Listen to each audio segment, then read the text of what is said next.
متاسفانه خیلی دیر کردی. اونقدر سرگرم لوت کردن شدی که یادت رفت زون بسته شده. حالا گیر افتادی تو آلکاتراز. باید تا فردا صبح زنده بمونی. اما این جزیره شباش معمولی نیست. باید قوانینی که میگم رو رعایت کنی، وگرنه هرگز از اینجا بیرون نمیری. قانون اول: اگه توی راهروی تاریک زندان راه میرفتی و یکی از زندانی ها ناگهان سرشو سمت چرخون، سرعتت رو کم نکن. فقط به روبرو نگاه کن. هیچ وقت توی چشماش خیره نشو.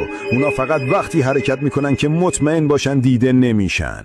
قانون دوم: اگه رو سقف آلکاتراز بودی و حس کردی یه اسنایپر از بالای برج داره بهت نور میندازه، به هیچ وجه بر نگرد، چون ممکنه آخرین باری باشه که سرت رو تنت هست. به مدت 1 ساعت فقط به جلو نگاه کن و تکون نخور. قانون سوم: